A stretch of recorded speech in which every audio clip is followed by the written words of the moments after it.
That's right. It may contain awesome. Look what arrived. Just placed the order yesterday. Arrived today. Gotta love Newegg. Got it from newegg.ca. And this is my new home theater build. For the last few years I've just been using a laptop hooked up to my PC, and it works fine, but even though it's a gaming laptop, it doesn't play games that well. It does okay for streaming, or for streaming and playing high def video. But again, it overheats and the CPU clocks down. That's why I've got the deck of cards under there, so that I get a bit more airflow underneath. But anyway, this came in at just under 500 Canadian.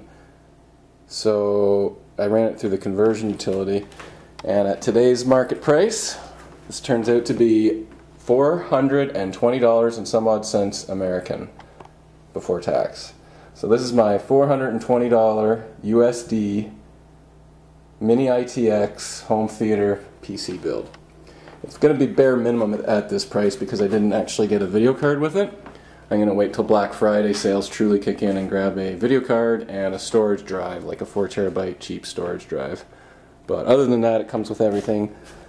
I'm going to rip it open, show you the components, and show you why I got them. Tazzy. Alright, so we have everything unboxed, ready to start assembling. For the Mini-ITX case, I chose the Thermaltake. I forget the exact name of it, actually. Let's go have a look at it now. Here's the component list and the price I paid. Again, these prices are Canadian. Hopefully you can see that there. So it's a Core V1 Extreme Mini-ITX Cube. That's what it's called. Total for all these parts, $478.94 Canadian. Again, converting to American, that's $420. $420! As you may have noticed, I've of course enjoyed the $420 before starting all this. So anyway, back to the components. This is the SSD I got. Got it on a really good sale because it's recertified. Corsair 4 Series CSSD-F 240, 240 gigabytes, $84.99. Again, it's recertified, but I've always had good luck with recertified equipment, and the stats on that drive are pretty good. Look it up. The case, basically I got it because it was on sale, 35 bucks after discount and rebate. Hopefully it'll do alright. There's been a few complaints online, like the power button is not recessed, and it's right near the USB port, so it's easy to perhaps hit the power button when you're plugging in USB. But I'd like to think that I'm a little bit more nimble than that. I don't think I'll have that problem. This power supply I used in the last computer that I built just recently for a desktop office system, and that thing is whisper quiet. And because I don't think I'll be draining much power, 430 watts should be lots for that. This motherboard, it's a Mini-ITX obviously. It's got cool pulse LEDs that I'll disable most of the time unless I take it to a LAN party or something. And since this case has a window on the top and the motherboard lays horizontal, it'll give a good view of the motherboard pulsing or lighting up if you want to. It's also got built-in Wi-Fi, and it's got the GIGABYTE on-off speed charge, so even if your media PC is powered off, you can charge your iPhone 3 times quicker, apparently. So it's just basically a bare bone, well, I mean, it's not bare bone, it's a mid-range Mini-ITX Intel board.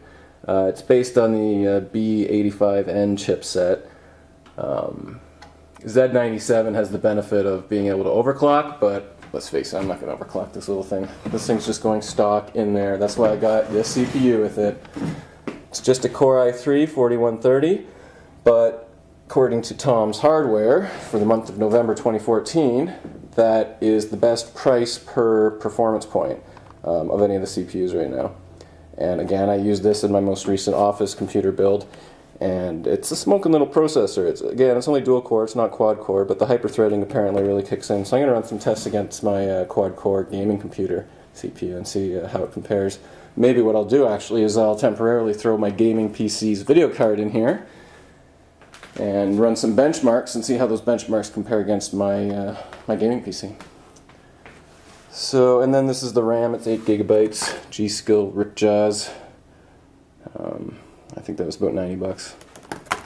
And that should get me my basic build. I've got lots of USB drives kicking around that I can use as a temporary media storage until the Black Friday deals really kick in and I can get myself a 4 terabyte internal hard drive and, of course, a video card for it. I'm going to run some tests just to see how the video with the, what is it, the HD 4400 or something that comes with Intel.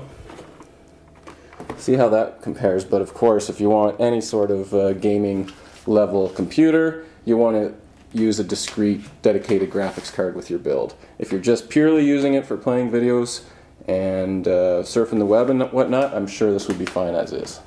Alright, so I'm going to put it together and go from there. Storm.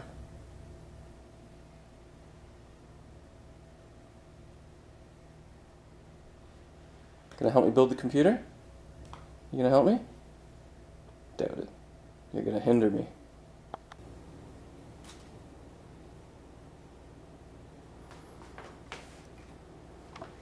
Well, the build went fine. No hiccups at all. This case was actually really nice to work on.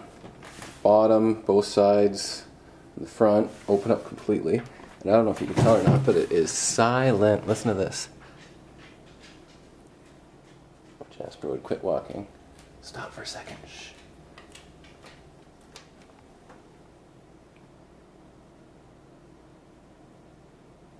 It's whisper quiet.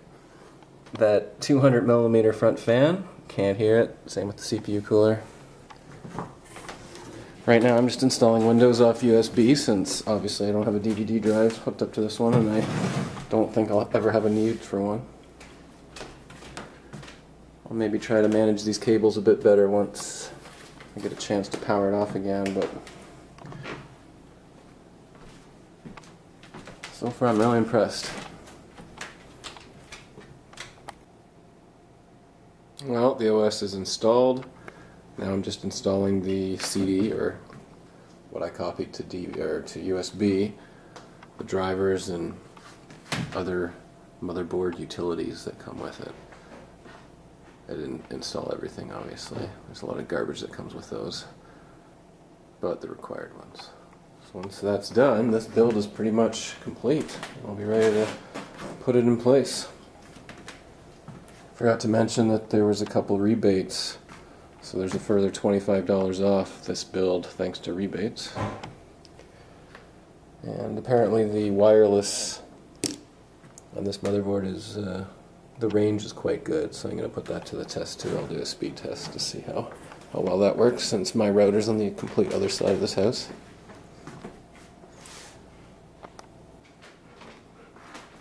So right now I'm running the Windows Experience Index.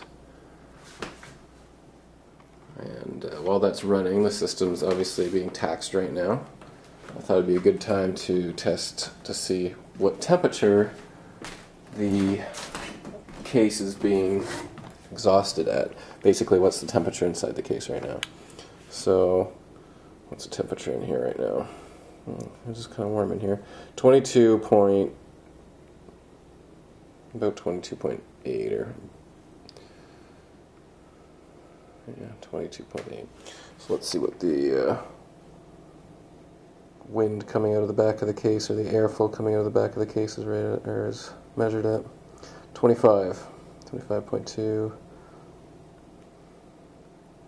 So that's pretty decent. Power supply, 27.6.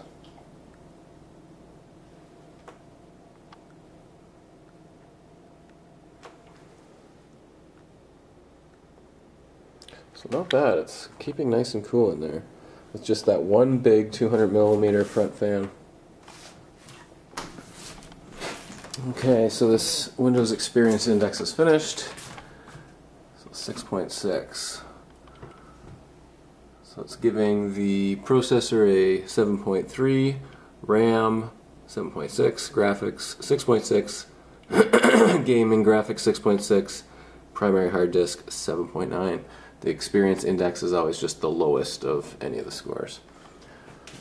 So I'm going to run 3D Mark 2011 next on it just to see how it would hold up to gaming.